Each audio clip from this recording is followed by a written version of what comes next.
Sosion, as you make your final comments, kindly talk about Professor Ngugi wa Thiong'o. Yeah, Professor, and let me say, James Ngugi wa Thiong'o, because we know that was his baptismal name. No, he didn't go there. Well, he was becoming controversial. I'm not controversial. I'm speaking from my background and experience, of which he later dropped the name James and remained Ngugi wa Thiong'o. Is a leading literary giant globally. A very well acclaimed writer who has been listed for Nobel Prize competition, and he has been an inch close to winning Nobel Prize for literature. And one of the writers who has promoted indigenous languages, and other than writing in English, a lot of his work is also in Kikuyu. And at Kamiritu, you remember those days when dissenting voices were not allowed by the authoritarian regimes. You know, Jomo Kenyatta regime, in terms of measure of democratic standards, also was authoritarian and intolerant at some point. And remember Kamiritu theater center where the Ngahinded Almari When I Want play was staged in Kikuyu. And people thought when Ngugi was writing in Kikuyu, he was a little bit too backward. But we've come, the post-2010 constitution, we've come to appreciate the value of indigenous languages, and which forms the rich heritage of our country. And with the advent of modern communication, the digital information, and FM stations, the mode of strong communication with very rich indigenous words and languages and phrases and idioms is our vernacular languages. All right. And to me, I give it all to Professor Ngugi wa Thiong'o. Mm-hmm. You've done your best. And I think where we are, the rest can pick from here. And you see, promotion of African indigenous languages is the best thing we could do. If we talk of other jurisdictions and civilization, you talk of the Japanese. The mode of language of instruction is Japanese. If you talk of Chinese, the mode of language of instruction is Chinese, the Russian. In fact, Kenyans going to Russia must study Russian language first before you enter a Russian class. And I think Africa was over-colonized by being imposed to use foreign languages as official languages for communication. Anglophone countries have adopted English, Francophone, French, and the rest. And I think what Ngugi did was to lead the African continent to get rid of neo-colonialism and begin promoting our indigenous languages.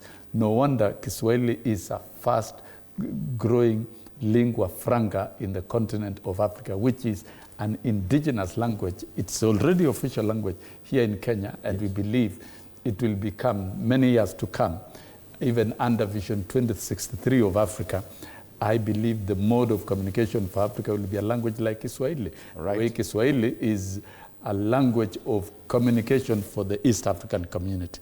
Thank you so much. May the soul of Professor James Ngugi wa Thiong'o rest in eternal peace. Thank you. I think Wakili, Dr. Mbahi will get your opportunity. Thank you very much, Let's listen Fred. to And I do not want to water down what Mwalimu Sosion has said. He has said a lot and good things about Professor Ngugi wa Thiong'o. And I also want to pay tribute to a giant of Africa and a giant of Kenya in languages and linguistics, as Professor Ngugi was. He towers above many in terms of literature. And it's sad that, you know, he passed away and died in a foreign soil. It would have been very great and nice to have him home. And as Sosiona said, you know, he was a victim of past regimes who did not tolerate criticism, as I must say. And to him and his family, we say our condolences, and we pray that they find solace. And for person who studied literature, not that much, and we pay tributes. I mean, it has been a good ride with what he did. One of my favorite books from Professor Ngugi is Weep Not Child, and that is where I leave at it. Weep Not Child. Thank you, Okile. Dismiss.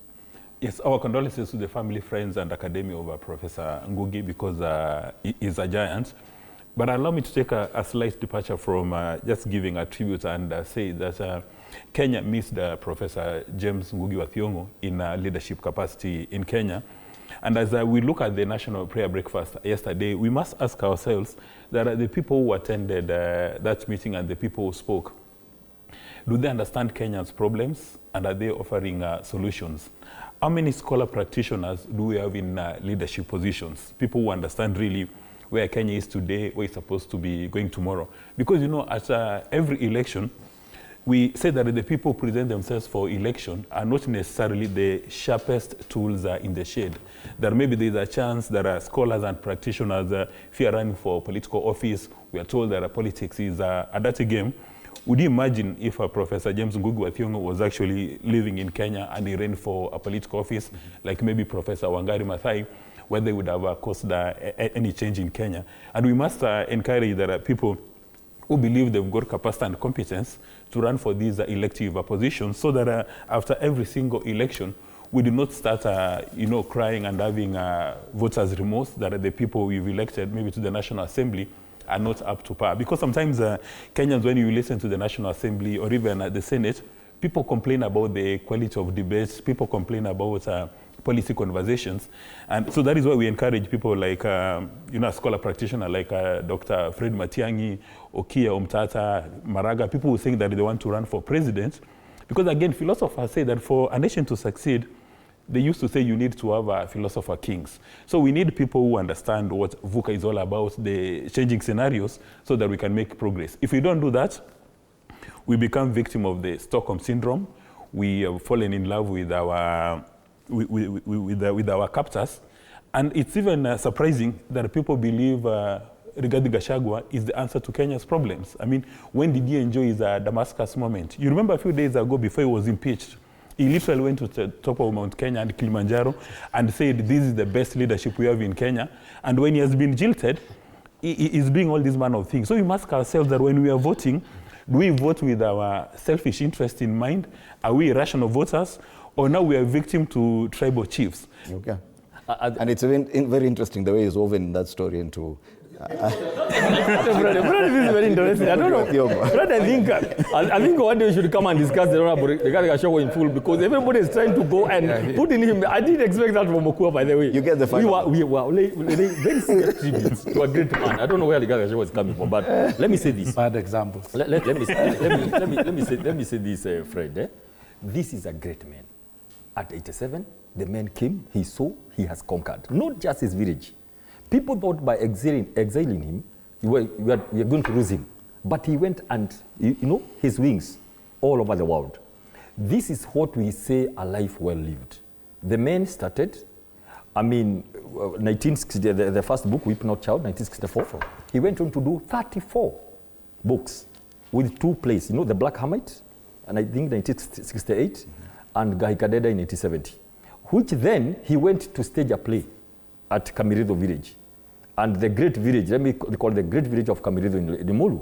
And then it got issues with the first government, it's good to say that, with the first government of Kenya. And he was arrested, he was detained, yeah?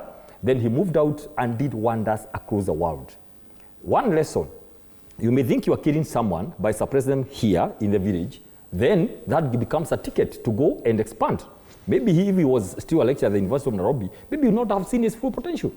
He went close many times to winning the Nobel Prize, but I like to say today that He won many more, bigger Nobel Prizes in the hearts of millions of people across the world. Right. He has been a great teacher, an author, a mentor, motivational speaker, and a real model of who one professor should be. And for record, Professor Ngugi Thiong'o would not have wanted to be mourned as James. Please, let us be serious. This was men who took his, and in all his children, that's how he wants to be remembered for. Right. So if people want to introduce other names now that he is gone, should go and ask for permission from the family. All right. Rest in peace, our great icon. We love you so much. Thank you so much for what you did for us.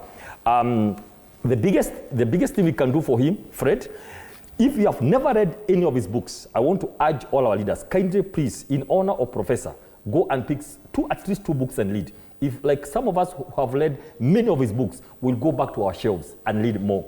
Right. Just in memory of Professor. Indeed, Ngugi Thiong'o, Professor Ngugi Thiong'o, who died at the age of 87, was a titan of modern African literature, a storyteller who refused to be bound by jail, exile, and illness. Some of the books he has written, now that there are quite a number, and the famous ones, The River Between.